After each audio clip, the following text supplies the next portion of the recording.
Today's session is business model strategy and go-to-market strategy. So these are really two very, very important concepts when it comes to evaluating really how to reach a customer, how to supply the service or product, and then how to reach your customer. So these are really important that entrepreneurs understand how to execute these and really what they are.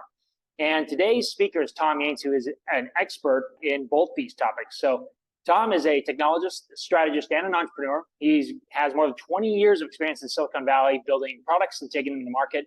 He has been with 5 different startups, and maybe more at this point, actually, and that have been acquired. He won't talk about the ones that have flopped, or maybe he might. He's an expert in marketing and product strategy for B2B enterprise software in IoT and edge computing, data management, SaaS and cloud computing, security, and systems management. He combines an entrepreneurial spirit with the execution orientation over the years. And over that time, Tom has brought many award-winning products to the market globally and managed product lines up to $100 million annual revenue. So Tom has brought a lot of those expertise with him. He's sharing them with today, and he is now currently part of the startup scene in Las Vegas, still chasing that elusive IPO. Tom, a ton of experience. I really appreciate you being with us today. And for the online audience, before I pass it over to Tom, Tom loves questions. So if you have questions, please put them into the chat. If you're in the room, feel free to raise your hand. Tom will get to you, or join online, mute your microphone and speaker, and you can punch those into the chat as well. We get through a lot more questions, and we can run through the chat there.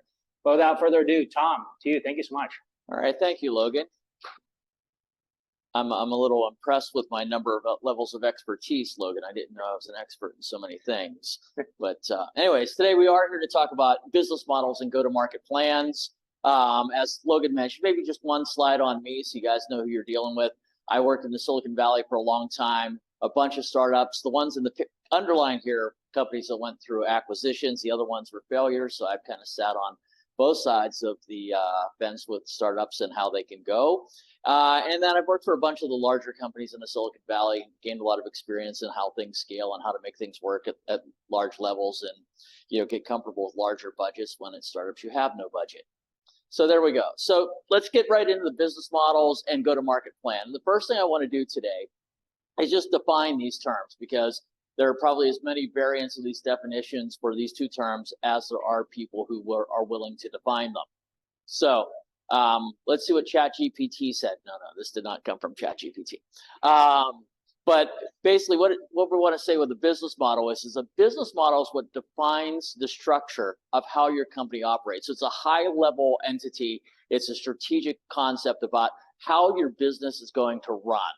And so you're going to, in the business model, you're going to talk about what are you selling, who are you selling it to, how do you sell it, how are you making money, those sorts of things.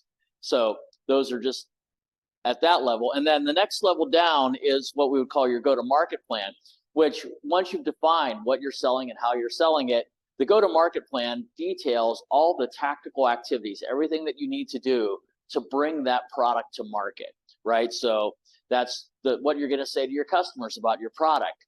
The channels or avenues that you're going to use to reach them, whether it's social media or advertising or trade shows or whatever.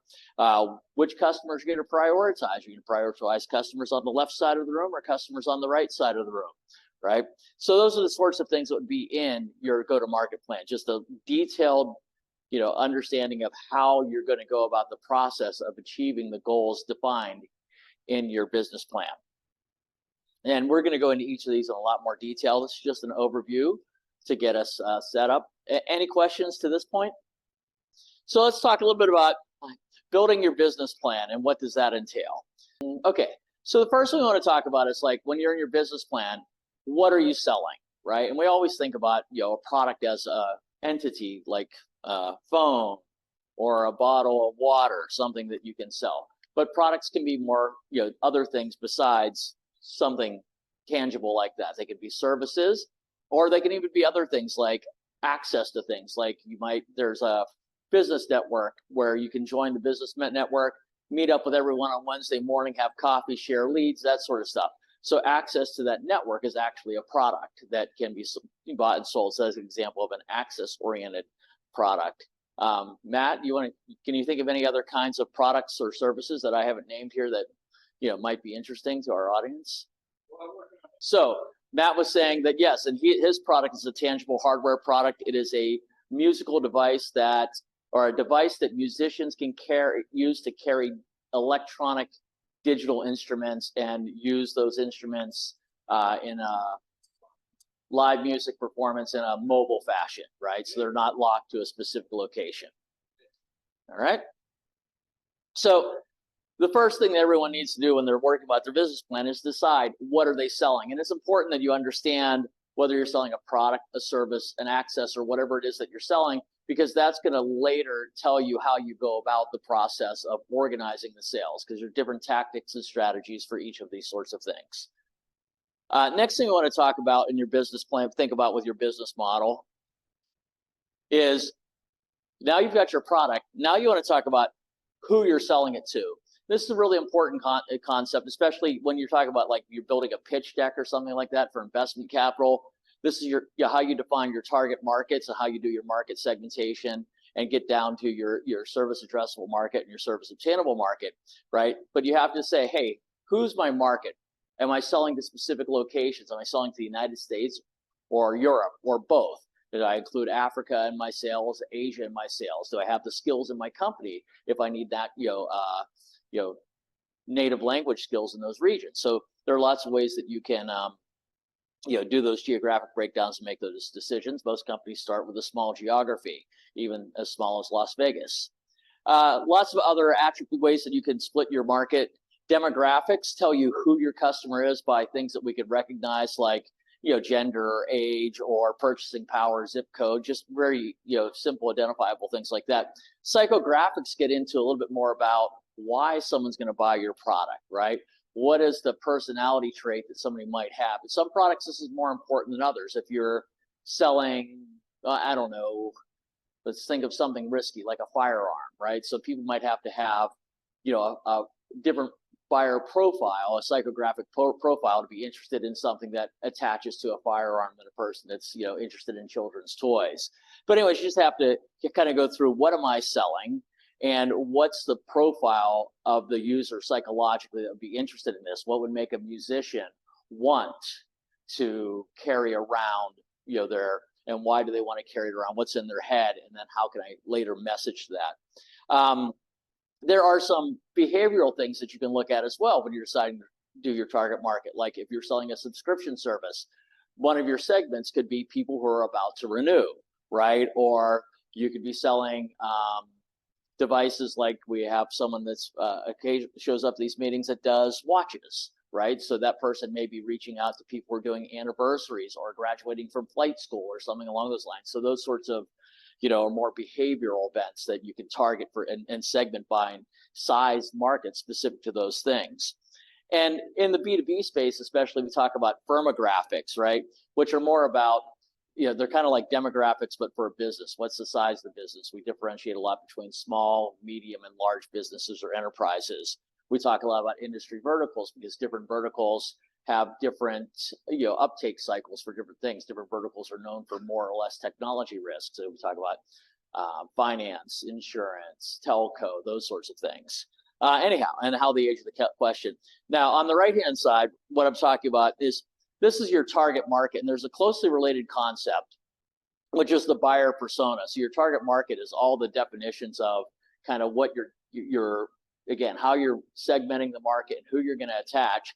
And the buyer persona says, hey, within that target, this is what a customer might look like. And you put an actual face to that person. You say, this person is, Betty, and she reads these magazines and she has these specific care abouts, and this is what, distracts her from doing work, and this is what gets her excited about doing work. And that can fit into your overall profile as well. So once you know what you're selling and who you're selling it to, you want to think about how are you going to sell it. And there are a bunch of different ways that you can sell stuff, right? So the first thing, you can be a retailer. You can put it in retail stores. You can have distributors take your product and send it lots of places, right? You can have these things called value-added resellers. So the people that take your product, wrap or other services around it, and then resell it to other people. You can have affiliates that maybe, take your product and sell it online, all kinds of MOABs. Inside sales is really common. So that's where someone's on a phone and calling you. That's probably becoming less common in the modern era because we hate taking phone calls and we just block those now. But in the old days, that was the way we did it. And in enterprise software, especially with high ticket items where you're selling items that go for $1 million or $5 million or even more for a contract, you have a direct salesperson that shows up at the company and starts talking to the people and convincing large groups of people to go ahead and buy their product. So, and I'm just curious if anyone can think of a sales channel or a selling technique that I've missed here. I probably have missed a few. I mean, there's 1,000. Jeff. So I'm familiar with, have presented on places where there's like 19 different selling models, but some of the biggies are like average, like how Google does it, right? You offer it for free, and then the product theoretically is free, but you're the actual product because they're offering whatever their services for free. Right. But that's a biggie. It takes a long time to build that, but that's a biggie. Yeah. So Google has a really interesting model because you think you're searching, but what they're actually selling is your searches. So they're selling data that you're creating, right? And so they're often ancillary revenue streams that companies might have based off of that. And we'll talk a little bit more about that in a little bit. But within this, one of the things that you want to think about when you're deciding how am I going to sell my product? What is the sales strategy that I'm using? Am I using direct sales or resellers or whatever? Is you want to think about what the customer experience is and what the customer experience that you want the buyer to have. What touch points do you want to maintain with that customer versus what touch points do you want to give up to somebody else? Customer service, for example, or something along those lines, or something that you can continue to do yourself or have other people do. But customer experiences in the modern era are a very large differentiator for a lot of companies. There are companies that their main value is in their main differentiation is in their customer experience. So now we've talked about what we're going to sell, who we're going to sell it to, how we're selling, and now we want to talk a little bit about how we're going to make money, right? Because hey, I'm selling through a direct sales channel or an indirect sales channel, or I'm doing online sales. That doesn't actually tell me where my revenue is coming from specifically. It tells me how I'm getting and how I'm collecting that revenue, right? But not what those actual revenue streams are. So there are a bunch of different growth models out there, which are an important part of your overall business model, which is how is my organization going to grow, right? I've got this idea. What am I going to do to make sure that I always have incremental revenue and I keep my business growing and growing and growing? So the most common one is product expansion. Those are things like, taking a piece of software that works for security for non-IoT devices and adding IoT devices, right? Or taking software that works in a hotel industry and doing what we call vertical integration. So connecting the hotel to some of their food suppliers or something along those lines so that they can, capture revenue from both sides of that product. And in the technology world, we've heard a lot of PLG is an acronym I should have spelled out, product-led growth. So that's what we're really familiar with, like LinkedIn and almost every software as a service that's out there today is product-led growth. So they have often a freemium model, right? So what that means is you get to sign up for free and then you use it for a while, and they have kickers where they try and get you to update, like, oh, you get the first month for free as a it's not really freemium as a form, but it's more try and buy. But how many users in your company? So one person in your company uses it, you like it, 5 people use it. Once you get to 5 users, you have to start paying. So you have all these different triggers for moving up. Another model is the razor blade model, right? And so that is like, okay, I sell the expensive item, the razor, for cheap, and then I get recurring revenues from add-on products on top of it. So this is like leasing models kind of, they don't really fall into this, but they're in some ways equivalent because there's an ongoing revenue stream. Some subscription models are the same way. They'll let you use a base product for free, and then you just add on periodic, I want to use this feature for a while, so you pay for that, but you get the big base for free. Another thing, and I don't know if this applies to anyone in here today or online, franchise is another one. So you take your business idea, you get it working, and you just instantiate it over and over and over again, right? First, and so Starbucks would be the great example of a franchise, right? They're everywhere. McDonald's, franchise everywhere. And another one is network effects. So these are products where the more people that use them, the more valuable they get. Maybe an example of this would be, what do we call it now? Twitter X. But what do we call it? I don't know. X, Twitter. So the more people that use that platform, the more valuable it becomes, because you can communicate with more people, you can talk to more of your friends, you can learn more information about what's going on in different places, you can follow more companies that you're interested in, all that sort of stuff. So these are just a handful of growth models. There are more than this, and this is just like, get you started thinking about, how am I going to take my product and how am I going to move it through the market? How am I going to make sure I have recurring revenue streams over time? And to do that, you want to understand a little bit more about your buyer. So we talked about who you're selling to, but you would definitely want to understand within an organization or within a family, who's buying, what's the role, who has the authority. Like, can dad pull out the credit card for a $5,000 item? Or is mom going to get mad if he spends over $1,000?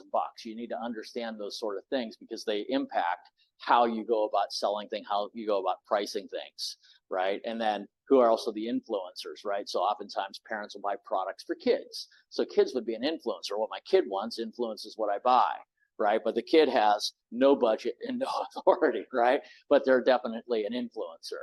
So you want to go through that. Yes. There is a question in the chat about making money from data. So how do you do that? How do you do that? Right. So there are a couple of these additional revenue streams that you could think about, like Jeff mentioned earlier, ads, right? Where one of the things is you got a game and you show, and in the bottom of your game, you can charge for your game, but you can also put ads in game or product placement in game and generate a secondary revenue stream for that. So you have a primary and secondary revenue streams. The same thing with data. So you've got a game that you're selling, you're collecting all the feedback on the users of what they're doing. Who's logged in, how long they're logged in, what their average gameplay time is, where they're coming from. You might even be able to get more information about what's on their PC or what's on their phone. That's all data that you can collect, and then there are brokers that you can sell that data to, resell that data. It's kind of a questionable tactic, and a lot of people don't like their data being resold, so it's something you clearly need to describe in your privacy policies that you do or don't do. But then there are brokers that will buy that data and aggregate it and then sell it again to other people, so they can build very large profiles for the advertising industry to serve you ads and goods. But that's something for you to think about when you're creating a product. Like Matt, you're a guy marching around. Well, you now can collect all kinds of GPS data about where that person's walking around, places in a theater that they visit more often than places that they don't visit while they're walking around. And there's all kinds of interesting analytics that you can do off of that data. So and potentially resell. So there's reselling the raw data, and then there's actually performing analytics on the data and reselling that analytics or upselling an additional service with your existing product. So I worked with an IoT product a few years ago that was smart lights. They were LED lights that were installed in the ceiling, and from those we had an occupancy sensor. So we could tell what part of a room was occupied or what part of a building was occupied.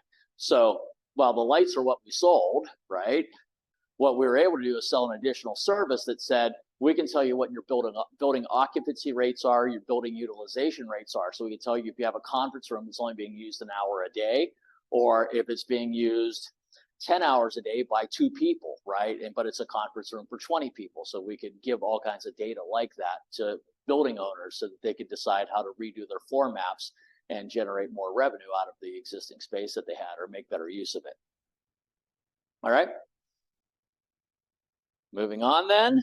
So I think I'm just going to go back. We've talked about what are you selling, a product, a service, or access to something. Who are you selling it to? Define your target market, the demographics, the geographics, the psychographics, the behavioral data, all that stuff. Then how are you selling it? What's the channel that you're going through? There are different costs associated with those. And then how are you going to make money? And that specifically is how are you going to continue to grow your business and that sort of stuff. And what are some additional revenue streams you could consider? So let's talk about building your market plan now, or your go-to-market plan. So the go-to-market plan is the tactics that support your business model, right? So now we've got the kind of high-level structure. Now we need to say, okay, this is how we're going to attack this stuff. So just go through, because there's each one of these items is probably a presentation on its own. So we'll just highlight some of the key considerations under each of these. The first thing is about what will you say to your customers, right? So we'll talk about messaging and positioning. right? This is, again, positioning is what space do you position is what space do you occupy in the buyer's mind. Positioning is the process of occupying that space, all the things that you do to gain that space in their head. Messaging are the messages, the text, the videos, whatever, the presentation you make to the user to create that. So the first thing you want to think about is define and understand really well what your value propositions are. Why is someone going to use my IoT security system versus someone else's IoT security system? What's better about it? What's different about it, right? And differentiation is a key factor.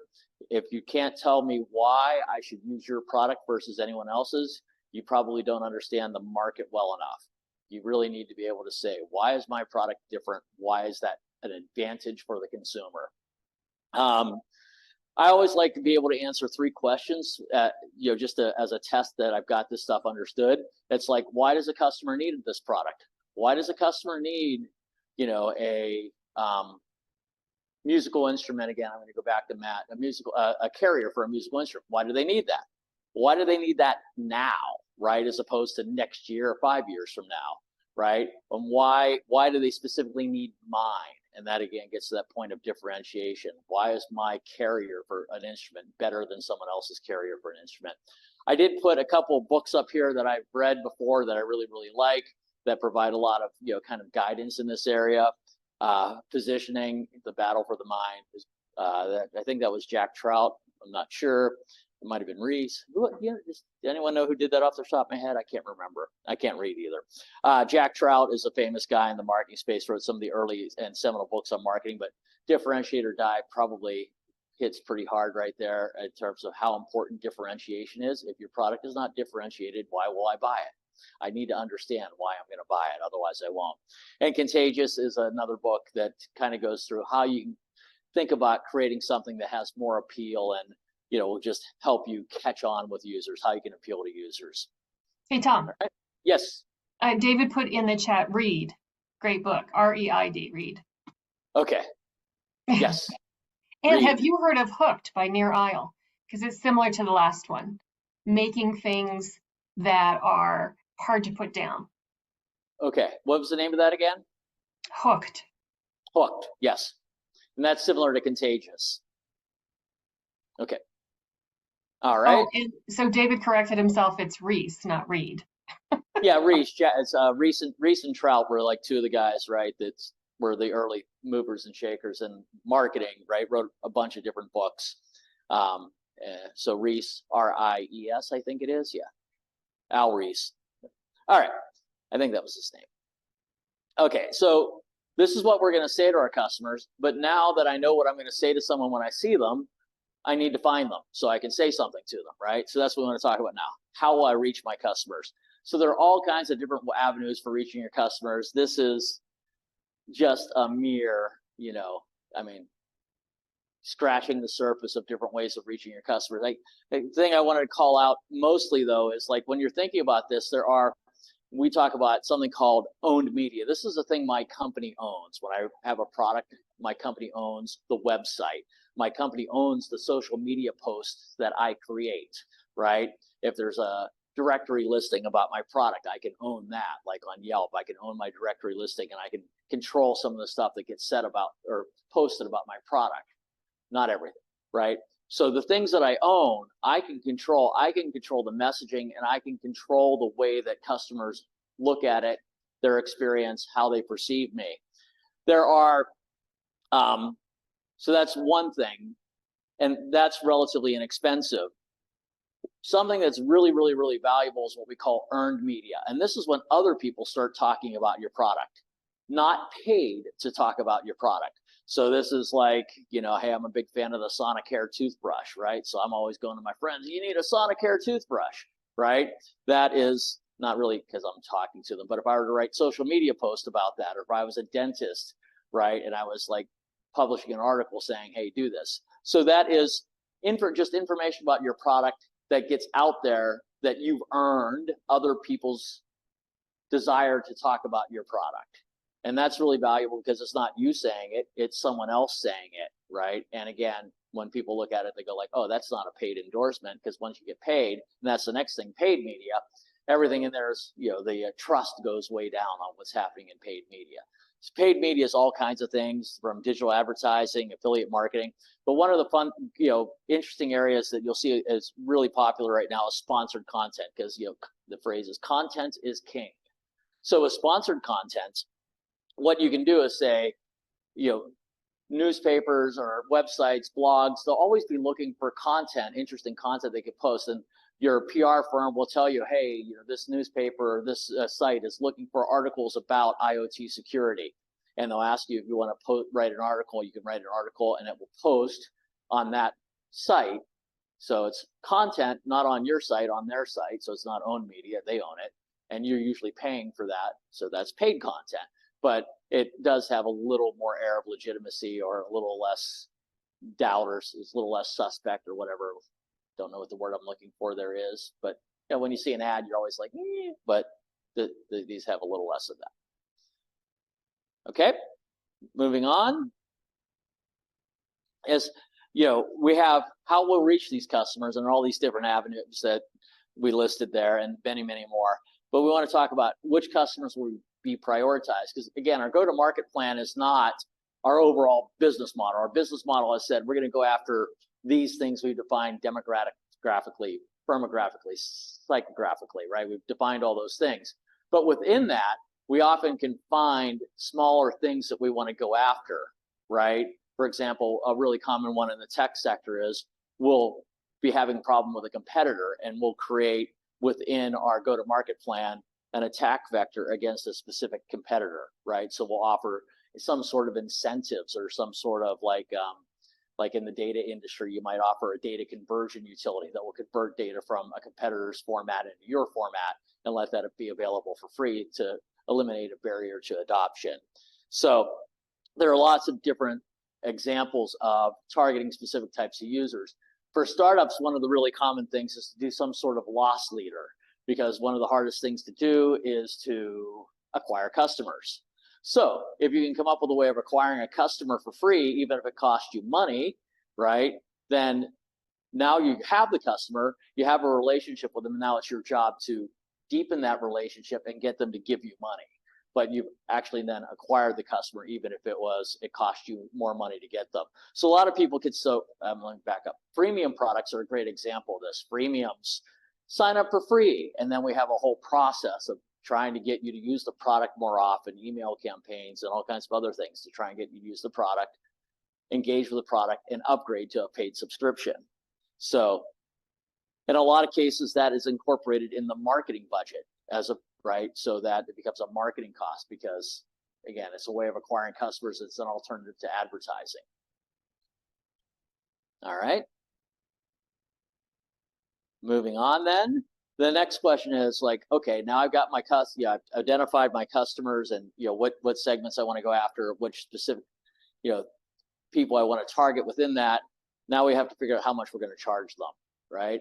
And so there are a variety of different pricing strategies. This again is an entire domain. I know that up in Reno, right, we did a session not too long ago, an entire hour-long session on pricing strategies, and that was really just getting started on pricing. But within pricing, there are a couple basic forms of pricing. One is cost-based pricing. That is, I spent $1.50 on the materials to make this product. I spent an hour making it. My time is worth $23.49 an hour. So I add those two numbers together. I add 10% or 15% or whatever I want my profit margin to be. That's the cost of my product. So it's cost-based, right? Boom. Value-based is, hey, I've got this product that people are going to love, and they're going to pay me X amount of money for it. And this is luxury brands are value priced, right? Because it doesn't cost that much more to make, a fancy pair of shoes than a cheap pair of shoes, but they cost a heck of a lot more. There's a value of having a luxury, brand attached to it, right? To some people.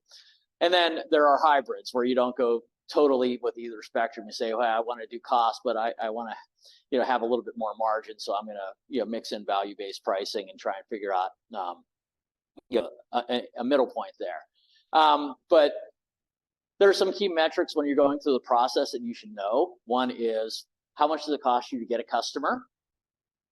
that's the basis for how you start doing any sort of, business planning and profit analysis. You need to figure that out. What's the value of a customer? And you have like, what's the first thing that they purchase from you, right? They buy an iPhone, right? Well, that's not the total value, because they usually come back over time and buy another iPhone, or they buy apps on their iPhone that you get a piece of, right? So we talk about the lifetime value. It's all the things that customer is going to buy from you over time.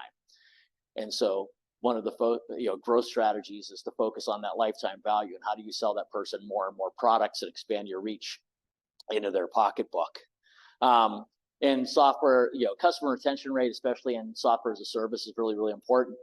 But in other places too, it's the generalized statement is it's easier to sell to someone that you already have sold to than to find a new customer. So you want to retain those customers, whatever they are, and you want to continue to sell products to them or upgrades or whatever it is that you can. And then finally, we want to talk about the average revenue per customer. So especially when you mix that with your customer acquisition cost, gives you an immediate indication of when or where you'll be profitable. If your average revenue per customer is lower than your cost of acquisition, you will not be profitable. Right? And it's kind of obvious, but I did draw a graph on it. And kind of one of the things you want to think about is it's always easier to lower prices than it is to raise them, right? So if I say, hey, this is going to be $100, you're like, that's a little steep. Okay, I'll sell it to you for 75. Yeah, maybe we got a deal. If I say, I'm going to sell you for 75, you go like, oh yeah, I got $100 in my pocket. So I'll take 100. No, you already told me 75, right? So let's, always test market with higher numbers if you can. All right. Tom? And then, yes. So we have a question in the chat, and Matt wants to know how to handle not wanting to publicize his pricing, but still communicate to the customer that it's within their budget when he's doing a cold outreach. Yeah, so, I mean, I'll handle that two ways. One is my personal statement on that is you should just share your pricing. Like it's 2023, not 1993, and customers have access to prices, right? And they're going to figure this out from your competitors, and whoever makes that easier is going to have a leg up in the process. So I'm not a big fan of hiding pricing information, but if there's a reason why you want to do that for whatever, and there are reasons you would want to do that. What you want to do is come up with a way of communicating the ballpark. And I guess there are two things here. That what customers are concerned about with pricing varies by the stage of the sales cycle. So early in the sales cycle, when people are at the top of your funnel, when they're just looking around at products, they're interested in knowing that you're in the ballpark. So they want to know that you're a Timex, not a Rolex, or I don't know much about watches, but what's a better watch brand than Timex? I don't know. Seiko? It's not much better. Seiko, right. Seiko's one step up, right? It's good. Thank you, Maggie. So they might want to know that you're in the Seiko or slightly better than Seiko range than the Timex range, right? Or the Casio range. And because that's what their budget category is. So when you're talking to someone, you can use those sorts of categorizations of people who are already in that range as an indicator to the customer at the top of the funnel. And it's because you said this is a cold call, that would be very early in the funnel, right? So some sort of categorization or grouping with brands that are like you that will give the consumer a clue that you're in the right price range without actually specifically stating the price. Customers tend not to get, and that's what they want early in the sales cycle. Late in the sales cycle, they want to be able to compute exactly what they're going to be spending. Do they have it in their budget? Can they fit it on their credit card? Can they fit it in their monthly payment? Do they have to get their boss to sign it or the VP of the business unit to sign it? Or does it have to go through the special committee where 13 people sit down and debate whether we're going to buy this or not? So it's kind of two different sides of that equation. Yes. Michael is commenting that he thinks that hiding pricing could invite lower quality leads. And by the way, he wants an Omega watch, so not really the Seiko brand.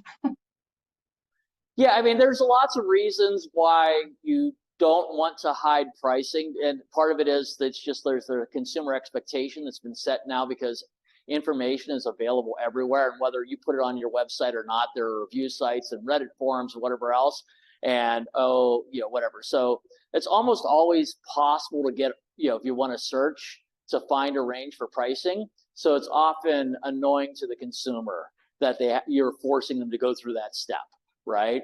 But it is the case, like especially in highly competitive environments or where you're dealing with a new product and you haven't quite figured out what the value propositions are, and you're just test marketing pricing. And there are a handful of other scenarios where hiding your pricing or not sharing your pricing publicly makes sense. But with the sentiment that was just mentioned about the downside, the specific downside that was mentioned, yeah, I agree. Okay, anything else? Moving on. So the next stage and kind of the final element of your go-to-market plan is kind of what's the timeline for doing these things, right? Because, it's like I can't create an e-commerce website to sell my product unless I figured out the pricing, right? So you want to build a timeline sort of like this one. Yeah, you get to choose the format. But the thing is, you want to think about what are the things that I need to do, and kind of I like to work backwards from when I want to start selling a product, right? So if I know that I want to start selling a product in January 1st, or maybe for the Christmas season, that may be a better example. So it needs to be available for Black Friday. I'm going to say, okay, well, to get my stuff in all the flyers and stuff like that, I need to have photos of my product and ad copy ready, say 1 week before that. To have photos of my product and my ad copy, well, 2 weeks before that, I need to have final product, right? Or at least a shell of my product, so the picture in the newspaper looks like what I'm going to be selling, because I don't want people to show up at the store and look for something that is triangular and what I have is a square. So that sort of stuff. Now, the picture that I have here, this is just a sample timeline. This is going to vary greatly by the product that you're selling, who you're selling it to, what you're selling, how complex it is, all that jazz. So the more expensive something is, the longer this timeline is going to be. The less expensive something is, typically you can turn it around faster. And so these timelines will be shorter. What you need to do at each of the, is different for each kind of product. So there is a lot of research that you're going to have to do in terms of developing your specific go-to-market strategy. So, but all these things that we've talked about here, right? What are you going to say? How are you going to reach them? Who you're going to prioritize? How much you're going to charge them? All that stuff needs to fit in here. When you're going to answer those questions and the steps you need to take to answer those questions need to be a part of this timeline. That way you'll be able to meet your timeline. All right. Moving on. And so summarizing what we talked about, it's pretty simple. Your business model defines the structure by which your company's going to operate, right? What we're going to sell, how we're going to sell it to, who we're going to sell it to. The GTM plan defines the tactics that you're using to meet your business model, right? So it's a much more detailed plan. The business model is strategic in nature, long lasting.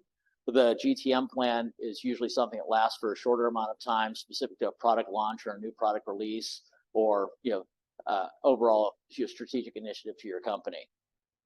One of the things we didn't talk about that's fundamental is when you're going through this process, you want to think about how your business model and your GTM plan align. They have to line up. So the last bullet point I have here about don't rely on network effects if your product doesn't have a network effect is actually something that I have seen in pitch decks from companies. They've said, oh, we're going to get this network effect with our product, and that's how we're going to grow. Well, the product doesn't have any inherent network effect. It's just an app that people use. More people using it, they're not communicating, doesn't tie them together. So yeah, I understand that Twitter did that, and Instagram did that, and a bunch of other people did, but that doesn't make it that applicable to every product just because it's also an app. We talked already about the acquisition costs and making sure that you understand your cost versus your revenue per customer to make sure that you have a profitable model. And the caveat to this, especially if you're a venture funded company, is you can run at a loss for a while, but you do need to have a model that shows the ability to produce profit, right? It's okay to run at a loss for a while because you're pre-spending on engineering or pre-spending on marketing or pre-spending on sales, but eventually Those two lines need to cross, and you need to be able to say our cost of acquisition is going to be blank, and that's going to be less than the revenue that we make per customer, so we will be profitable. And I want to save this one for last, but your sales model must generate enough trust, right, for the customer to get the sale going. And this is kind of a tricky one, but it's not like everything that, like, so we go to Amazon and we get all these products on Amazon that are cheaper than name brand products, right? But they have names like, I don't know, Xcoolio. And you're like, who the heck is Xcoolio? I've never heard of them, right? And it's some company based in Taiwan or whatever, that is selling products. And you're like, I don't know the quality of that. So if you're trying to sell a product, you want to make sure the way and the avenue that you're going about is presenting stuff in a way that generates the trust that gets the user to click that yes button, right? I mean, you get someone sometimes to buy stuff on commodities because of the price, but an example that I saw on LinkedIn recently was about a scam, or wasn't a scam maybe, about air conditioning duct cleaning, right? So you get the little flyer and it says air conditioning duct, and you call, and it goes back to a call center in India, and the guy's like, yeah, our guy could be there on Wednesday or whatever, but you're talking to a guy in India about your air conditioning duct in Las Vegas. And it kind of feels a little weird. Then he said that there's going to be a guy that shows up at your house. Now give me your credit card. And you're like, but apparently there are some companies that do their telesales, they outsource their telesales to other places. So not all of these air conditioning call things, or you talk to a call center agent, are scams, but some of them are, right? So you need to think about your product. How am I selling it? And is the way that I'm selling it a way that's going to get the customer to trust that they can buy from me? All right, that's it, unless there are more questions. So Tom, I really appreciate the way that you backed up the timeline, because a lot of people don't understand how long it takes to actually prepare to go into business. Yes, even people that have done this a lot of times don't understand how long it takes. Or we're very optimistic, right? So in software we always talk about take whatever estimate somebody gave me, double it, and then change the dimension. Right. So if they say it takes 2 weeks, it actually takes 4 months. Yeah. Maggie, I think those are a couple of comments from David. Great blueprint, superb summary. Questions from in the room, and I think we got one more on the chat, Maggie. Any questions from in the room? That's a bigger topic. So if anybody in the room has that question, we'll do that first, and we'll go back to. Okay, we got a question from Jeff in the room then. And then Diego. So you recommended a couple of books. That's awesome. Do you have any podcasts that you like to listen to on these topics? Mine? No. Tell people where they can find that. No, I don't have a podcast. I'm joking. I have one that I haven't published. How about that? So podcasts, yeah, I don't remember them off the top of my head, so I can respond. Maggie, is there a place that we can respond post meeting that I could put a couple pieces of information in there? Yes, on Friday we send out the recording of the presentation, your deck if you let us do that, and any other assets you would like to include. Okay, yeah, I have a couple podcasts that I occasionally listen to that are pretty good, so I will.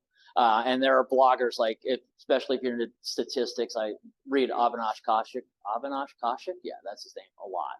So he does a great job with the analytics. Excellent. Then we got another question in the room. I just wanted to go back to the timeline that you had on the screen. This one. Yeah. Yeah, the slides will be published, correct? Or the presentation will be published? Yeah, we will absolutely read this at your leisure at another time. Yeah. And we will also have a recording of this session available on our YouTube channel, so you guys will be able to follow along again multiple times if you like with Tom's slides. That'll be, Maggie, you said Friday. Hopefully, we'll have that available. Oh, definitely by Friday. Yes. All right. So, Tom, the question in the chat is, where does MVP and lean startup methodology fit into all of this? Yeah. So I didn't mention that, but I would say lean startup and MVP are, let's see where I can fit that. They're these two slides. They're a mechanism. They're a methodology for identifying your business model and your go-to-market planning, right? And where MVP is a little different is that MVP and Lean Startup are recommending a highly iterative approach. So, well, it looks like in this we're talking about like, oh, you need to sit down and you're going to be working for months to define this stuff, and then you're going to do this for a year and then maybe make a change. I don't think that's really true. You need to iterate faster than that. But what Lean Startup says and what an MVP says is you want to build this as dynamically as possible. So when you're going through this process, like, what are you selling? Well, when you're trying to figure out what you're selling, the MVP says, what's the least amount of work that you can do to show somebody what you're going to be selling so they can say, I like that or I don't like that, right? And so that could be as simple as, a couple of drawings on a napkin that you say, okay, when you come into my app, this is what you're going to see. You click there and then this is what you see, right? And then you fill in those fields and then it goes here, right? Paper prototype, and I can start achieving my goal of getting feedback on my product and if people think it will be valuable or useful. And MVP says, or Lean Startup says, you go through that process and you test your messages, you test your product ideas, and you continue to just validate and navigate based on the user feedback that you're collecting during the process. Okay, and Matt further says that Eric talks about the Big Bang launch and then crickets. The Big Bang launch and crickets. Yeah. I mean, the Big Bang launch and crickets are what the the Lean Startup is trying to avoid, right? Because what can happen is you think you know the market. There's a very famous video game that's a great example of this. It was called Spore, right? Who in here or on the phone has heard of Spore? Okay, like 2 people have heard of Spore. Who's in here? And there are like 7 people. Who's played Spore in here? No one. And I don't know. Just watch the gameplay or so. Yeah. Okay. So we have someone in the room that was at EA, I guess, in the day, right? Yeah. And worked on a related project. But Spore was a game for the people that don't know, right? We don't want to hold secrets and be abstruse. But Spore, there was a guy, what was his name? Will, the guy that created it. He did, Will, I forget his last name. I wanted to say, Will, not Will Wheaton. yeah. Yeah, somebody got that, yeah. I forget Doesn't his matter. name. Yeah. His name was Will. And he was the creator of this very, very, very, very successful game called Civilization. And so when he came up with the idea for Spore, everyone thought Spore is going to be the next big thing. It's going to be the next big thing. And it was EA that did the development of that, right? Yeah, and they spent a ton of money. They had a team of over 200 people working on it. One of my friends was recruited out of, he's not how he got to be my friend. He was recruited from Georgia Tech to work on that project. He was in the PhD program there, moved to San Francisco. Okay, great. So they hired all these people, big money, lots of advertising, lots of pre-spend on building this thing up, right? And then they released it, and it was a complete and utter flop, right? And that's because they just had irrational belief that because Will created it and he was successful before and he was so smart that anything he created would be successful. They didn't really go through like how the competition had changed, how the market had changed, how the expectations about graphics and gameplay had changed, and they missed the mark on gameplay. So yeah, that MVP or Lean Startup is saying don't do Spore, build Spore incrementally. Like figure out how you can make something useful that's on the way to Spore, build it, and it kind of relates very closely to agile development. But build something that's useful that you can demonstrate functionality and capabilities that users can give feedback on, and then continue to build on that in a way that builds to the final product. Right, talking to your customers along the way to find out Yes. what it is that they want, not what you want to build. Right, so Yes. there's a couple more things in here. Hypothetically, what would be the best way to get enterprise clients for SaaS financial tools for senior financial management? The Best best ROI way, of marketing strategies. the best way to get those clients.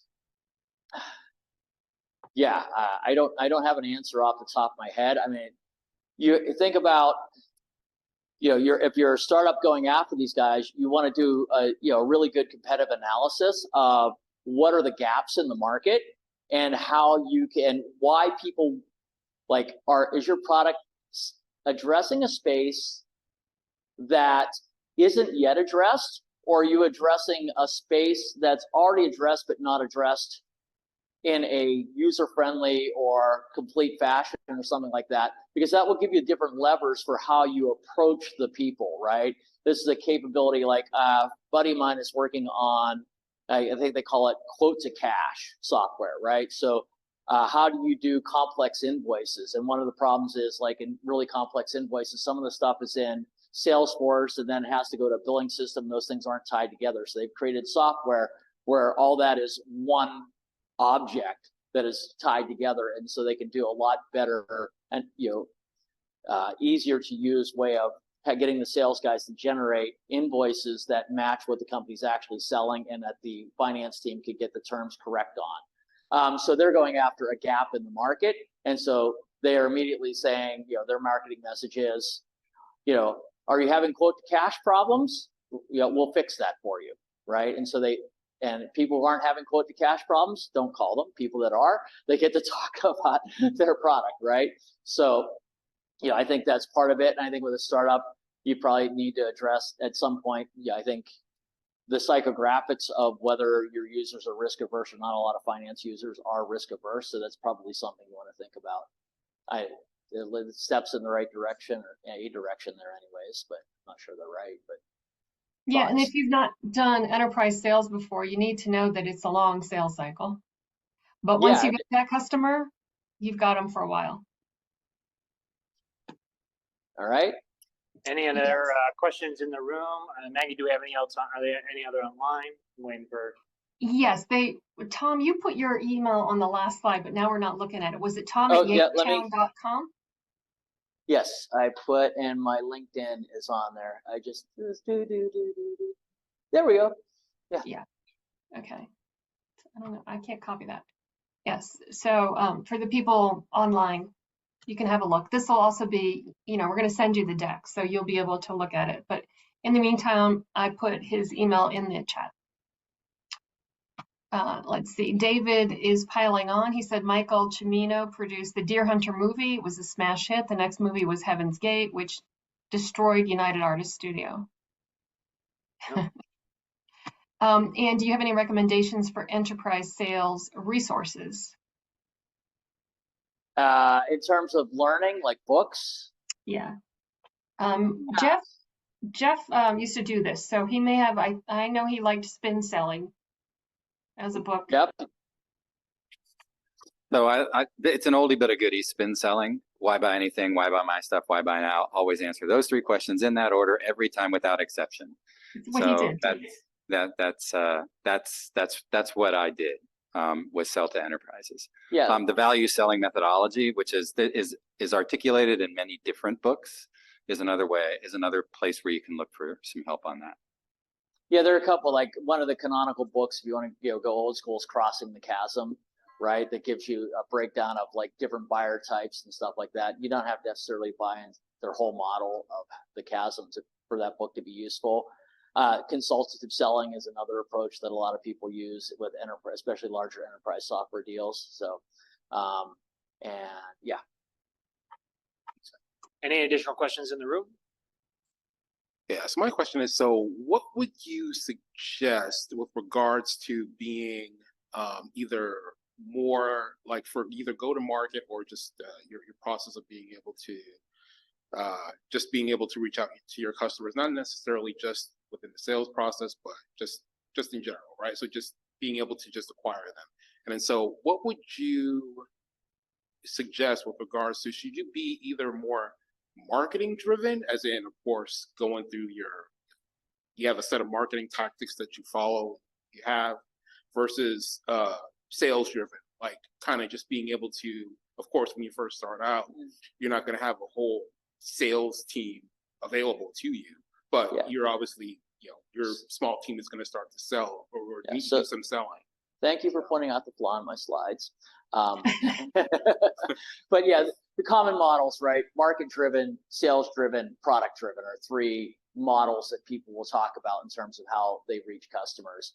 And what you do is up to you, and all models, all three of those can be successful. I want to say, what was started with an N. It was a big startup in San Francisco that did like network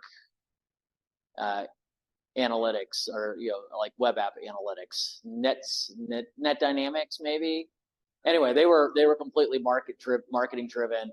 Oracle's a great example of a sales driven company, and then a lot of your software as a service companies are completely product driven. So it can work. It's up to you, like what do you know best, right? And what are you most comfortable with?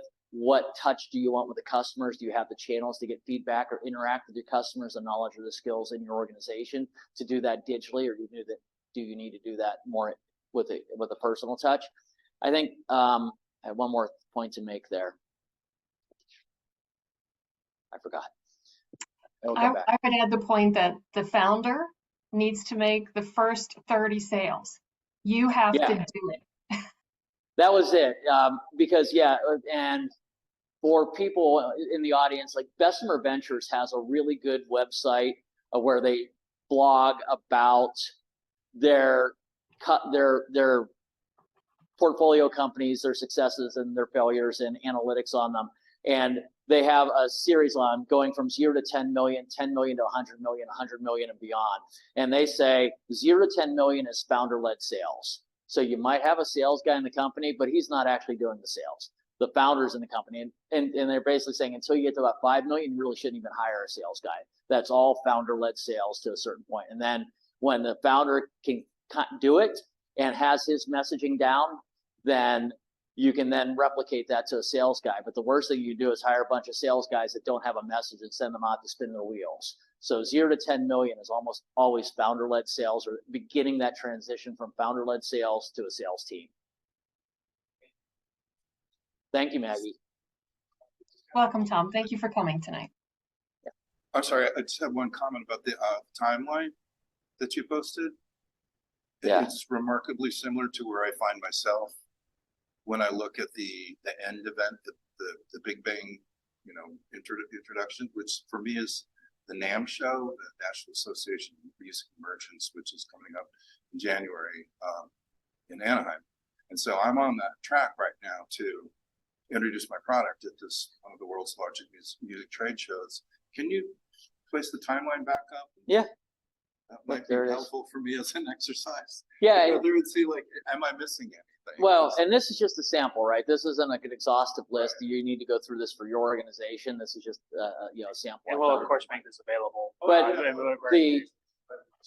someone in the audience had brought up already, how do you avoid the Big Bang failure, right? Eric Ries talks about that in his book, Lean Startup. Yeah, so, but if you're thinking about a Big Bang, you have the Lean Startup methodology says, don't think that way. It says, figure out a way to take that product and test market it with actual consumers. So you could first just, and I imagine you've done this, but you can go someplace and just ask people, hey, would you use this? You could build a rough prototype and take it and say, hey, would this help you, or whatever it is, right? But there's all kinds of ways that you can get that market feedback and know or have some successes on the way to doing the official launch, right? So you can do some sort of pre-release with a couple of people to do testing of beta versions of it or something like that. There are lots of different steps along the way you can take that are in line with the Lean Startup methodology without you don't have to be slavishly follow it. But Matt is asking a question. Is it possible to get salespeople's commission only, like Musk did with Zip2, or is employment law too complex now to do that? Yeah.